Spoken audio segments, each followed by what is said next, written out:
दोस्तों, हम मेंस की श्रृंखला में आज ज्योग्राफी के एक नए प्रश्न को लेकर फिर चर्चा करने वाले हैं। प्रश्न है, भूकंप से आप क्या समझते हैं? भूकंप के कारणों, प्रभावों एवं उससे बचाव के उपायों की चर्चा कीजिए।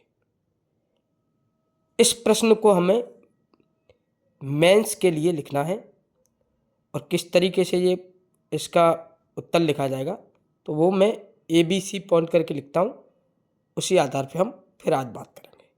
सबसे पहले हम A पॉइंट में परिभाषा एवं परिचय की बात करेंगे, जिसमें हम बताएंगे भूकंप की परिभाषा के बारे में।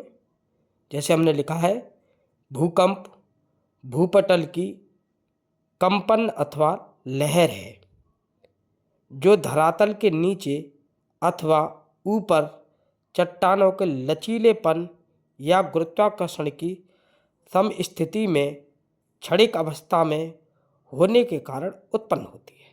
क्षणिक अवस्था मतलब बहुत कम समय में जो ऐसी अवस्था बन जाती है जो कम समय में कोई ऐसी गतिशील मतलब हम कह सकते हैं कि बदलाव आ जाए, ऐसी अवस्था को हम क्षणिक अवस्था कहते हैं।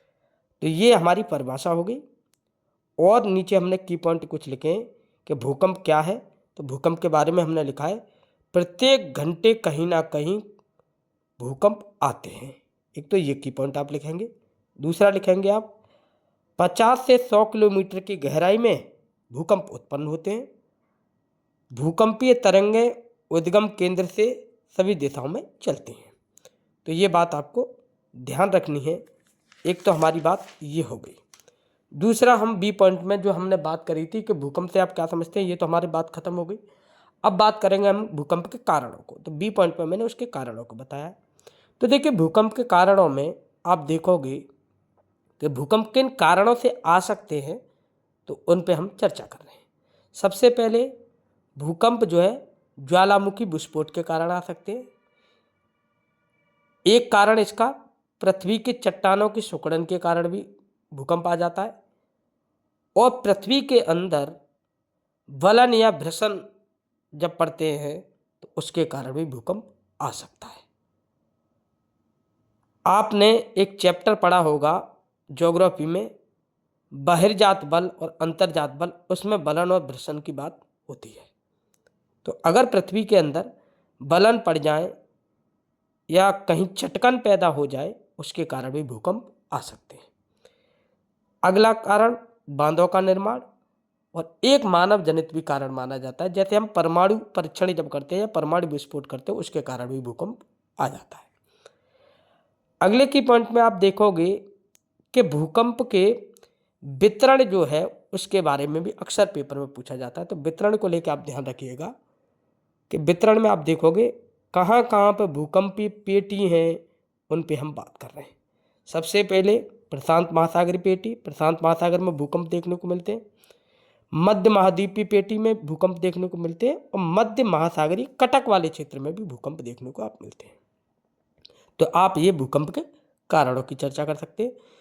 दूसरा, आपको इसमें यह भी काम करना है कि आपको साथ के साथ नोट करके मैंने लिखा है, मानचित्र को जो है वितरण जो मैं बात कर रहा हूँ, वितरण को आप मानचित्र में दर्शा सकते हैं।